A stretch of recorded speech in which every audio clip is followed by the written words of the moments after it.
What is given in love is received with deep gratitude.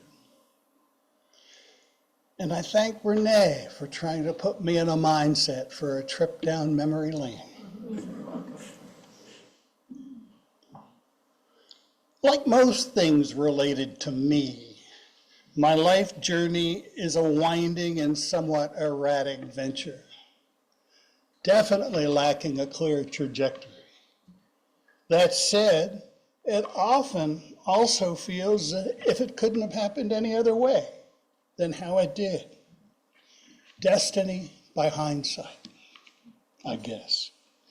This morning, at the suggestion of Jeff Pinzino, who bought the right to select a sermon topic through our talent auction, I will try to speak about the lessons I have gleaned during my life from personal experience. And I see what Jeff wants. I'm quite aware that most of what I say from this pulpit emerges from the realm of ideas and concepts rather than through life experience and story. And I realize that wisdom is far more memorable and approachable when conveyed through living experience. Jesus used parables. Aesop told fables. Mr. Rogers built a whole puppet world for his land of make-believe. We all read books and watch TV, movies, and online stuff. These are our windows to the world. We like stories. But when I come here, I tend to talk about things far more than I show them. There are lots of reasons for this. The biggest is that it reflects basic characteristics of my own personality and how I tend to approach life. I am an analytic guy. This is where my strongest skills lay and where I am comfortable. And I doubt that I can really change this much, and sometimes it drives folks just crazy. Take my wife, the person who knows me best, not into a Rodney Dangerfield. She often comments on things around us. She chats, maybe just to say how pretty a flowering tree is, or about how obnoxious that driver was who just cut us off in traffic. It's conversation, it's communication. And one would think that I'm supposed to acknowledge it, to agree, and maybe even expand a bit on whatever she offered. What doesn't work is answering with something like, well, it depends on how you look at it. Once or twice, maybe I can get away with that. But after a lifetime, boy, can it piss her off. So one thing I have had to learn is to try to learn to keep a delicate balance that edits out a lot of what I'm thinking, but stops short of a dismissive, yes, dear. And sometimes I almost get it right. More often, no. But one thing I've come to realize is that I possess an awful lot of traits, characteristics, and tendencies that are me. I am comfortable most of the time in my skin. And to get along in this world, I need to do a few things. Like in the case just described with my wife, sometimes I have to try to learn to manage my behavior to protect others from my own innate tendencies. And also, I need to find niches in life where my proclivities work for me and not against me. Now, let me back up here, and I apologize to Jeff, but I'm going to get a little analytical for a few minutes. But I'll take a side trip into personality types, and this will help me frame the discussion of things. And he's grimacing. Classifying personality is an area where there is an awful lot of imperfect science and pseudoscience, and many tools and schemes are out there to sort us into groups and categories. Like any model, the issue isn't so much whether they are correct or not, but whether they prove useful. And one of the most common devices is something called the Myers-Briggs personality test. How many of you are familiar with Myers-Briggs? Yeah. How many of you can recite your types? Yeah, that's almost half of you that did it, yeah. Well, they ask a series of questions and they map our responses on 4 dimensions that they assume captures our personal orientation without assigning good or bad to either side of these dimensions. The first one is just our basic energy, whether we're introverted or extroverted. How do we feed off of other people or not? How we handle information, whether we tend to rely more on intuition or on seeing and empirical things. Decision-making criteria, whether we rely more on thinking or on feeling. And a lifestyle approach, which the terms always confuse me, but it's more about whether we're perceptual, or the one that does make sense is, or whether we tend to be judgmental. And we all spread all across these categories. Some of us are really clearly in one side or the other, and some of us are sort of in the middle on a few. And as I say, it's imperfect science, but over time I've been surprised at how uncannily it gets people right. And I just said a lot of what I wrote. But anyhow, they come up with a shorthand where they come up with a letter for each dimension and what you are.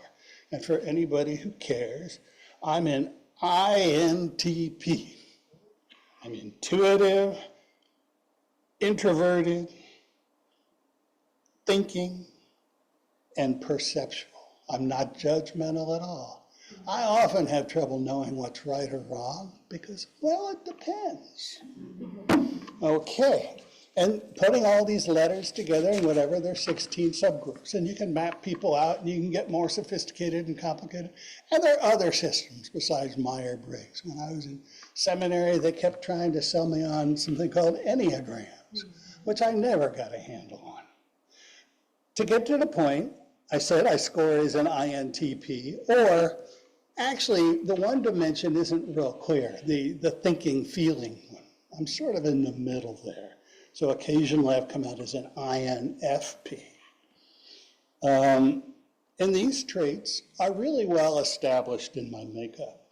And I test reliably over time, whether it's a simple online test or a serious, you take it in the lab test. And the decision making, all these things are clear.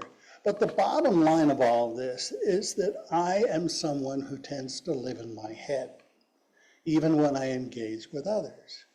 I have no idea where this comes from, but it's my innate personality makeup, the basis of most of my strengths, and the cause of most problems I face in finding ways that allow me to be happier, more effective, and to feel like I belong.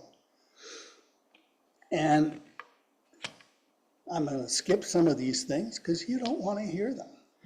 Definitions of what an INTP is supposed to be like. The bottom line is it really gets me very well. To turn to my biography, my background, just to frame my life a little, I grew up in the Maryland suburbs of Washington, D.C.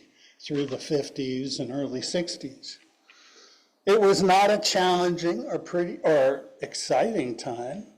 I did pretty well in school, and I did the things other kids did. I was a Boy Scout. I played sports.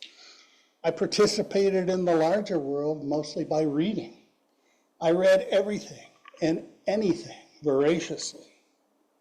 My dad was an engineer who worked for the Army as a civilian, and my mom had been a math teacher until she became a mom. That's the way things tended to be in the 1950s. Both were really bright, but they didn't really show it. Dad was unusually quiet, and Mom filled any silence with streams of chatter. I was the middle of 3 kids. I have an older sister and a younger brother. My sister was perfect in all ways, and she still is. And unfortunately, that's not a dig, that's true. And my little brother always followed his own drummer, and still does. Our home was loving and supportive in all ways, except for a complete lack of demonstrative affection and outward emotion. The only special ingredient in my life, my childhood was pretty vanilla otherwise, is that we were Unitarians. My parents met at the Unitarian Church, and all of our close relatives were Unitarians. We were the only Unitarians I knew for a long time, except those I met at church. This didn't mean much to me as a kid, but in hindsight, it had a real impact. While other kids were going to Bible classes and Hebrew school, I was being groomed as a humanist liberal.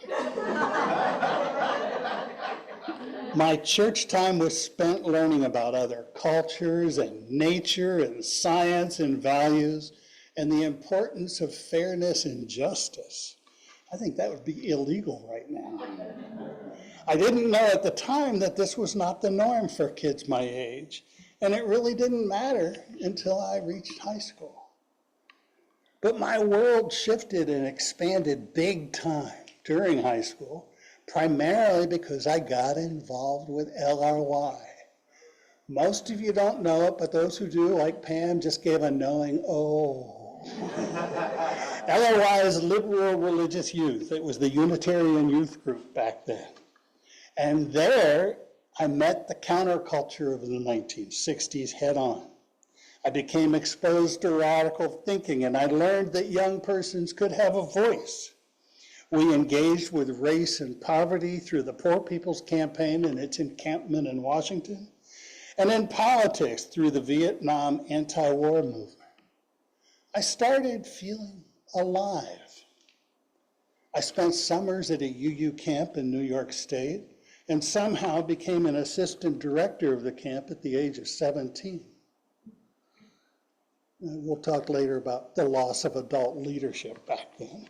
I went to Oberlin, a liberal arts college, a liberal arts college, and then came to Chicago for grad school, mostly because it was an easy next step, and I didn't actually know what I wanted to do. During my years at college, I took a year off and traveled the country in a school bus with yet another group of UU peers. It's important to understand that as I passed through all these changes up until I was a young adult, I was always doing things as part of a group, with my peers. I chose places where I was challenged, stimulated, and excited, but where I was also safe and could allow others to run interference for me, to shade me from the limelight. I contributed, I grew, but I rarely led. And a lot of this was feeding my introversion. Instead, I started to practice a special skill that served me well for the next 30 or 40 years of my life. I didn't do it intentionally or strategically, but somehow I attached myself to a long series of persons who themselves were dynamos, natural-born forces of change. I hitched my wagon to their stars, to quote Emerson, sort of. Their roles vis-a-vis varied. Some were mentors, colleagues, bosses, or friends, but they were each leaders who changed the polarity of any place they entered. And my pleasant surprise was that they often needed me as much as I needed them. They were visionaries, movers, and shakers, and I, in turn, was calm, rational, thoughtful, and non-judgmental. I didn't compete for the air in the room that they so vigorously craved. Instead, I would observe what was going on, help them honestly face challenges that came our way, and work through solving problems. And I could do this with an equanimity that they had never known in other people. These relationships were usually symbiotic and positive, although I did have experiences where things didn't work out as I might have hoped. Here's one life hint. If you ever have a boss who enters the room saying, I don't really like to micromanage, but yada, yada, yada. It's time to get a new boss. But rolled up in these observations, I start to find an answer to some of Jeff's questions of me. I can name it several ways. Positively, I could call it learning to use the resources that I did have. Negatively, I could call it learning to adapt and adjust for the capabilities that I didn't. But each of these gives me too much credit because what I learned by accident and often through hindsight. I tended to live, and I still tend to live, organically. I ease into what feels right, often without really knowing why. It was often the other person who saw something in me that I didn't, that drew us together in the first place. And it's only now that I see that this was a true life strategy that I had developed. And all of this comes back to my nature, the thing the Myers-Briggs people called my introverted, intuitive, thinking, perceiving personality type. Sometimes the shorthand for this type is the architect, not the one who draws blueprints for buildings, but one who thinks in abstract designs. And for the most part, I've responded by finding places where I can function naturally without changing who I am on the inside. I had a successful career as a researcher, where I was able to wallow in the data and search for conclusions to improve something in our world. I linked myself to a couple of rainmakers, movers and shakers in the field who could attract grant money and hobnob with the people whose egos I had no interest in stroking. And I got to work mostly alone, doing what I like, and having it shared and appreciated by people who I respected and cared about. And to make my life work, I have also had to learn to alter some of my inclinations, and often very painfully. Earlier, I stated that my Myers-Briggs status on the thinking-feeling dimension is sort of in the middle. Well, it used to be a clear T. And now it's sort of a mixed TNF, and this is not an accident, and it reflects years of often painful life lessons and hard work. I mentioned that my nuclear family was not emotionally expressive. It would be unfair to say they were cold. That wasn't the case. We were connected, but almost all emotion and feeling were presumed or assumed. We cared, but we didn't hug, we didn't kiss, we didn't say I love you, we didn't get excited too much about things with each other. We didn't even argue much. We just allowed each other our own space. As a result, I moved into adulthood with almost no experience of coping with felt emotion, no skill for expressing my feelings, no vocabulary really for it, and often confusion and knowing and understanding my emotions. Part of it was that I was a male teenager, young adult, and I apologize to you guys for what I'm about to say.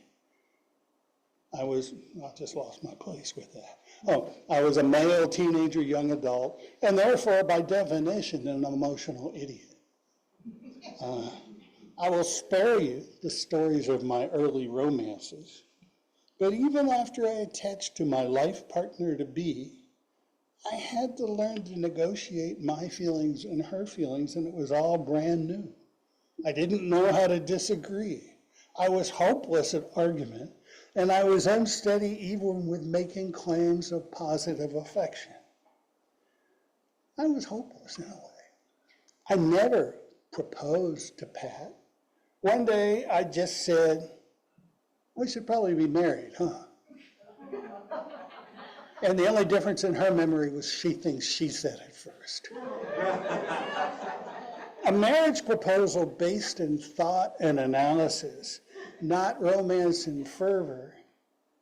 It's amazing that we've lasted 45 years. She must be special.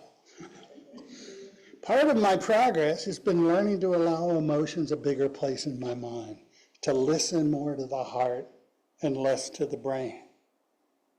Having children and parenting was a real help in that. Suddenly, my connection to others became truly organic, real, visceral, in ways that thinking alone could never capture. Unconditional love for my daughters was an automatic reality. And by far, developing a personal emotional depth was the biggest area of growth and change for me. There are other dimensions of personality remain pretty much intact, and I've only had to make some minor adjustments along the way to live in this world and get along. Simple things like I had to really learn to repress my desire for perfectionism. High standards are not necessarily a problem, but always feeling that my ideas and work were flawed could move me into a place of endless processing, inaction, and thrashing around. Sometimes just good enough is good enough. I think I've learned that. You know I've learned that. You've heard me give sermons. For many years, I had trouble speaking in public and a real fear of being called on in classes or meetings. And I had several horrible experiences in situations where I was supposed to be the expert on something, and I was utterly unable to find the sentences that would serve as an entry point for the topic at hand. It wasn't that I didn't know what I wanted to express, but that I knew too much and was unable to organize a clear thread and story on the fly. Probably the worst example was a day that I flew into Lansing, Michigan, and sat down with a sub-cabinet of the Department of Social Services to introduce them to a new interstate archive about kids in foster care. I knew the archive. I designed and built the darn thing, but I couldn't find my first sentence. I made it through that morning only because they were kind, tolerant, and patient, and a colleague took control by deciding to interview me instead of waiting for me to talk. And once I got going, I knew my stuff. But it was really miserable sitting in front of these important strangers going, well, yeah, it really goes like, no. Anyhow, you get the drift. I learned not to fear failure. Failure is unpleasant and sometimes costly, but it happens and cannot necessarily be avoided. Every time I've tasted failure, I eventually found corrections and workarounds and learned ways to avoid repetition. And beyond personality-based issues, I've gradually learned a few very important lessons.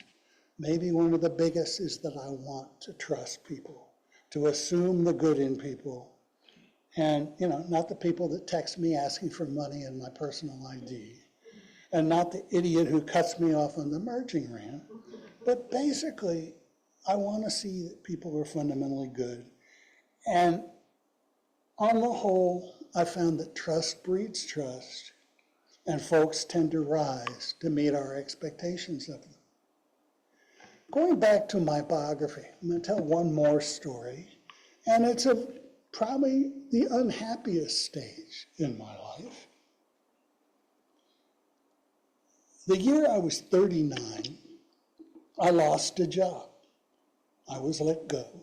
And it was a position I should have had the foresight to leave before I was fired. I had the task of being director of computing for the Division of Social Sciences at the University of Chicago.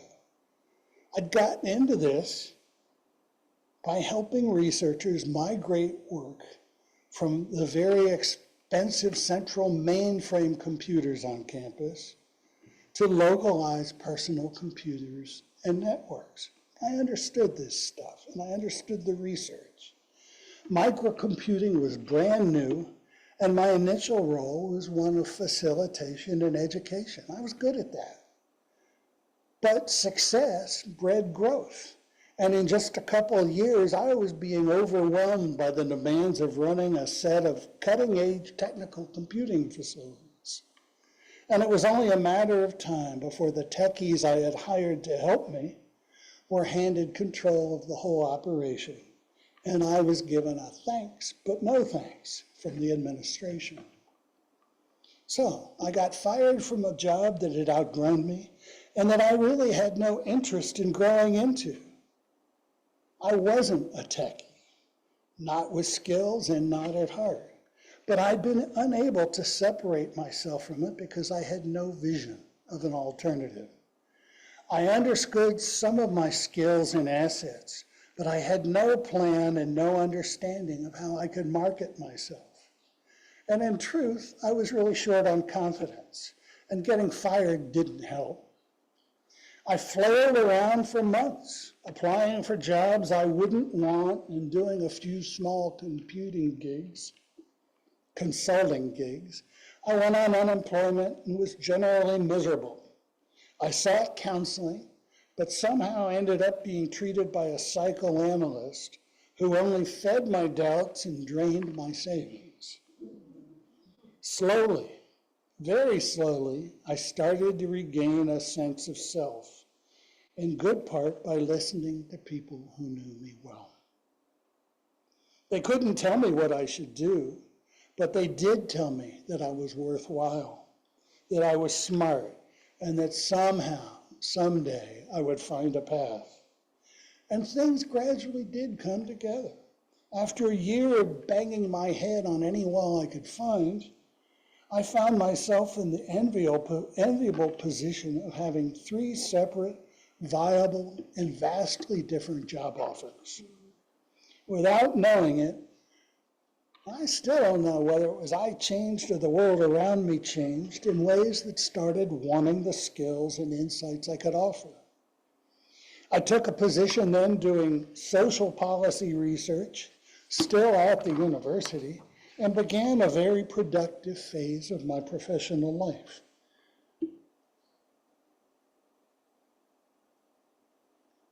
When I started this, at the end of that year, I was broke, I was depressed, and my insecurities had created real tensions in life and in my marriage.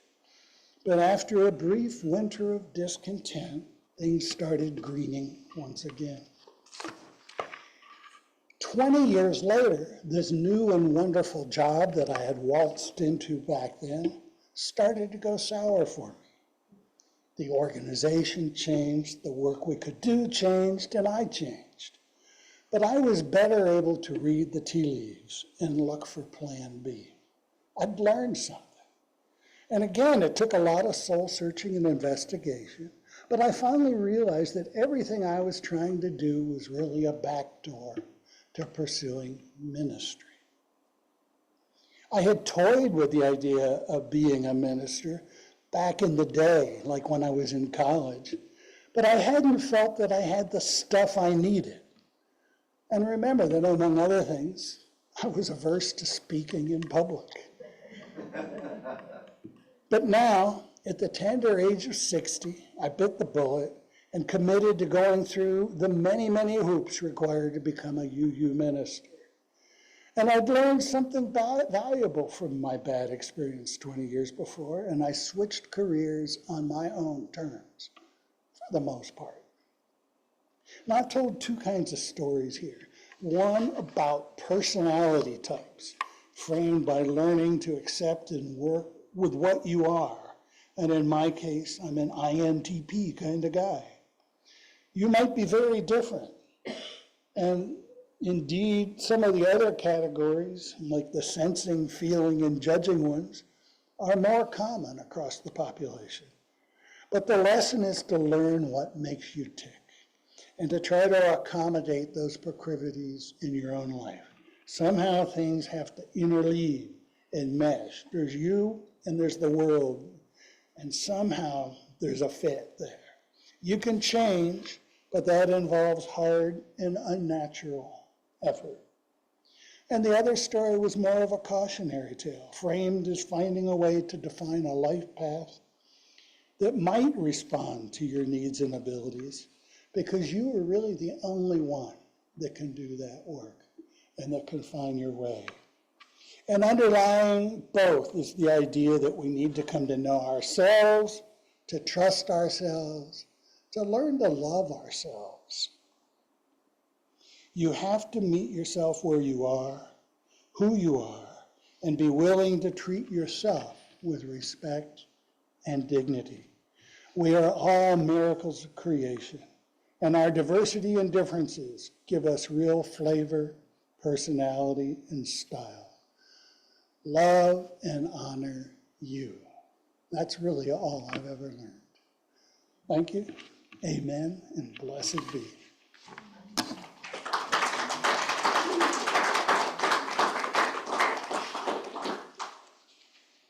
And now, please rise and join in singing hymn number 128, For All the